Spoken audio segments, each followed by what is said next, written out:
السلام علیکم معزز ناظرین، آج ہم شلجم کی کاشت کے بارے میں بات کریں گے کہ جو شلجم ہے اس کے لیے جو آب و ہوا چاہیے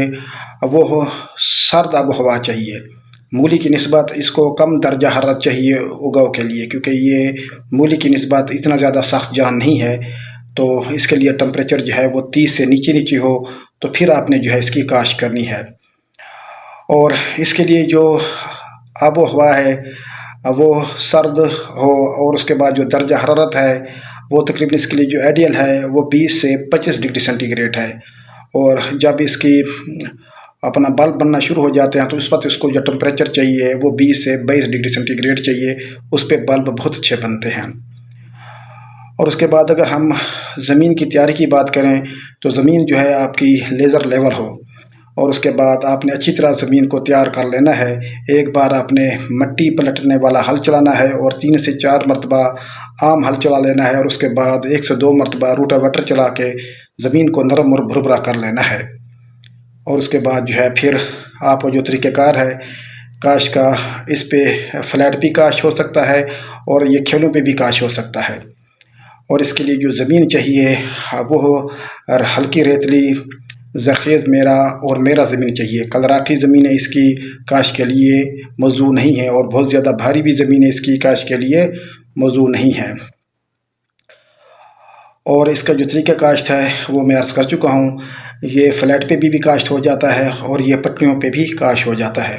اور اس کے لیے جو بہترین وقت کاشت ہے اس کے گیتی کاشت کے لیے وہ سپٹمبر کا مہینہ ہے، اور اس کے بعد پھر اکتوبر میں مڈ کاشت شروع ہو جاتی ہے، اور نومبر سے دسمبر میں جو ہے پھر وہ لیٹ کاشت شروع ہو جاتی ہے۔ اور اس کے لیے جو شرح بیج چاہیے اگیتی کاشت کے لیے، جو شرح بیج ہے وہ زیادہ چاہیے ہوتا ہے، تقریباً 1500 گرام جو ہے وہ شرح بیج جو ہے وہ چاہیے ہوتا ہے فی ایکڑ۔ اور اسی طرح سے جو درمیانی کاشت ہے اس کے لیے 1200 گرام چاہیے، اور جو لیٹ کاشت ہے اس کے لیے 1 کلو گرام بیج جو ہے کافی ہو جاتا ہے۔ اور اس کی جو ورائٹی ہے وائٹ گلوب پرپل ٹاپ، یہ جو ہے وہ ہائبرڈ ورائٹی ہے، باہر سے آتی ہے، مختلف کمپنیز جو اس کو امپورٹ کرتی ہیں، جن میں جو ہے وہ رچنا ہے،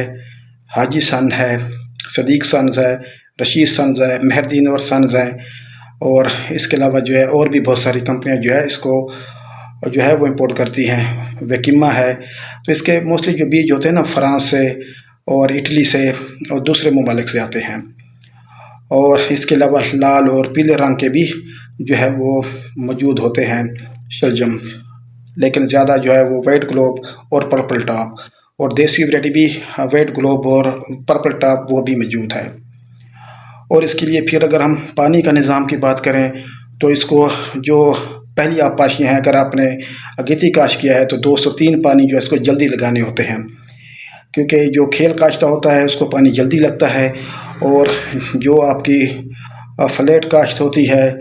اس کو پانی جو ہے وہ لیٹ لگتا ہے۔ تو جو عام طور پہ کھیل ویلی کاشت ہوتی ہے، ریجز پہ کاشت ہوتی ہے، اس کو 15 سے 20 دن کے اندر آپ نے پانی لگانا ہے، اور اس کے بعد جو فلیٹ کاشت ہوتی ہے اس کو جو ہے وہ 35 سے 40 دن میں پانی لگ جاتا ہے۔ اور وقت پانی جو لگانا ہوتا ہے وہ زمین کے درجے کو دیکھ کر لگانا ہوتا ہے، اس کی ساخت کیا ہے، وتر کیا ہے، اور موسم کیا ہے، اور فضا میں ہیومیڈیٹی کتنی ہے، تو یہ زمین کی ساخت اور موسم کو دیکھ کر لگایا جاتا ہے۔ لیکن اگاؤ ہونے تک آپ نے جو ہے پانی کا خاص خیال رکھنا ہے، جو خاص طور پہ ریجز پہ لگایا جاتا ہے۔ اور اس کے لیے جو بعد کی جو آبپاشیاں ہیں تقریباً جو ہے پھر جب بلب بننا شروع ہو جاتے ہیں تو پھر اس کو پانی لگایا جاتا ہے۔ بعض اوقات اس کی ویجیٹیو گروتھ زیادہ ہو رہی ہو تو پھر پانی کو کوئی دیر کے لیے روکنا بھی پڑتا ہے۔ جب اس کی ویجیٹیو گروتھ مکمل ہو جائے تو جب بلب نہ بن رہے ہوں تو پھر اس کے پانی کو روکنا ہوتا ہے، پھر یہ بلب بن جاتے ہیں۔ اور کھادوں کی بات کریں تو کھادیں جو ہیں 1 بوری ڈی اے پی، اور 1 بوری یوریا، 1 بوری نیٹروفاس، اور 1 بوری اس کو چاہیے کین گوارا کی، اور 12.5 کلو گرام پوٹاش۔ اور زمین کی تیاری کے دوران آپ نے ڈی اے پی اور 10 کلو گرام ہیومک ایسڈ آپ نے زمین کی تیاری کے وقت ڈال دینا ہے۔ اور اس کے بعد جب آپ نے پہلا پانی لگانا ہے، جب یہ تقریباً جو ہے 20 دن کے بعد پانی لگے گا تو آپ نے ½ بیگ یوریا ڈال دینا ہے، کھیلی والی جو فصل ہوتی ہے۔ اور اس کے بعد جو آپ کی دوسری کاشت ہے فلیٹ والی، اس کو آپ نے 1 بیگ پورا ڈال دینا ہے۔ اور اس کے بعد تقریباً جب 40 دن کا یہ ہو جاتا ہے تو اس کی جڑیں بڑھنا شروع ہو جاتی ہیں، تو اس وقت آپ اس کو جو ہے وہ ایک بیگ جو ہے وہ نیٹروفاس کا جو ہے وہ ڈالیں گے۔ جب اس کے بلب بننا شروع ہو جاتے ہیں تقریباً جو ہے وہ 50-55 دن کے پر یا 60 دن کے اوپر، تو پھر آپ نے کین گوارا ڈال دینا ہوتا ہے، اور پھر اس کا جو اگلا پانی لگتا ہے پھر اس کے اندر آپ نے پوٹاش ایڈ کرنی ہوتی ہے۔ تو اس طرح اس کا یہ فرٹیلائزر پلان ہے۔ اور اس کے اوپر جو بیماریاں اور کیڑے آتے ہیں ان میں ایفڈ آ جاتا ہے، بعض اوقات نیچے اس کو کٹ ورم لگ جاتا ہے، اور کچھ فلی بیٹل آ جاتی ہیں، بعض اوقات اس کے اوپر سنڈی کا بھی حملہ ہو جاتا ہے۔ لیکن وہ جو اگیتی کاشت ہے، لیٹ کاشت کے اوپر اس کا حملہ نہیں ہوتا، بہت کم ہوتا ہے۔ اور جو بیماریاں ہیں ان میں پوٹری ملڈیو ہے،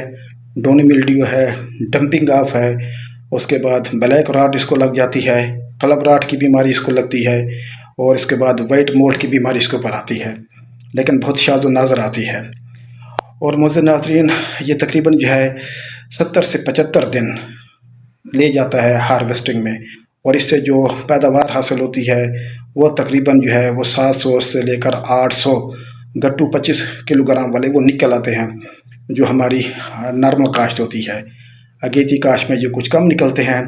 درمیانی اور پچھیتی کاشت میں اس کی پیداوار بہت اچھی آ جاتی ہے، لیکن وہ پیداوار کا ڈیپینڈ ہوتا ہے کہ موسم کے اوپر، اور اس کے بعد زمین کی ساخت کے اوپر، اور فرٹیلائزر پلان کے اوپر۔ تو معزز ناظرین، دوسرا آپ نے احتیاط کرنی ہے، کلائمیٹ جو چینج ہے اس کو مد نظر لازمی رکھنا ہے، کیونکہ ہمارا جو اکتوبر ہے اور ہمارا نومبر اور ہمارا دسمبر، اگر ہم پچھلے سال کی بات کریں تو بہت جلد جو ہے وہ سموگ آ جاتی ہے، ٹھیک ہو گیا۔ اس کے بعد پھر فوگ کا دور آنا شروع ہو جاتا ہے، اور اس کے بعد پھر فراسٹ آ جاتی ہے۔ تو کوشش کریں کہ آپ اگیتی، درمیانی اور پچھیتی کاشت یہ تینوں کریں، تاکہ آپ منڈی کے جو ریٹس ہیں ان کو کیپچر کر سکیں، اور تھرو آؤٹ دا سیزن جو ہے آپ کی جو سپلائی ہے وہ منڈی میں جاتی رہے۔ تو ظاہر ہے جب گرد پڑ جاتی ہے، جس کو ہم جو ہے وہ سموک کہتے ہیں، تو اس کے لیے فوٹو سنتھیسس کا عمل جو ہے وہ متاثر ہوتا ہے، تو اس کے لیے آپ نے پھر امینو ایسڈ کے سپرے کرنے ہیں، اس طرح بایو اسٹیمولینٹ کے، سی ویڈ ایکسٹریکٹ کے، اور اس طرح جو ہے آپ بایو اسٹیمولینٹ کے اور این پی کے سپرے کر سکتے ہیں، تاکہ اس کو نیوٹریشن ملتی رہے۔ اور کوشش کرنی ہے کہ آپ نے موسم سے باخبر ہو کر لگانا ہے، کیونکہ ہمارا جو مقابلہ ہے وہ کلائمیٹ چینج کے ساتھ ہے۔ اگر ہم درجہ حرارت کو جو مد نظر نہیں رکھیں گے، موسم سے باخبر نہیں ہوں گے، تو ہم ایک بہت بڑا نقصان کر سکتے ہیں۔ اور جو ویرائٹی لگانی ہے، آپ نے کوئی بھی نئی ویرائٹی نہیں لگانی، آپ جو پرانی ویرائٹیاں آپ کے علاقے میں چل رہی ہیں، جو اچھی ویرائٹی ہیں، اچھی پیداوار دے رہی ہیں، انہی میں سے کوئی آپ نے ایک ویرائٹی سلیکٹ کرنی ہے۔ جب بھی آپ نے کوئی نئی ویرائٹی لگانی ہے تو اس کے پہلے ٹیسٹ لازمی کرنا ہے تھوڑی سی جگہ پہ، اگر وہ آپ کو اچھی پیداوار دے جائے تو پھر آپ نے آگے اس کو کاشت کرنا ہے۔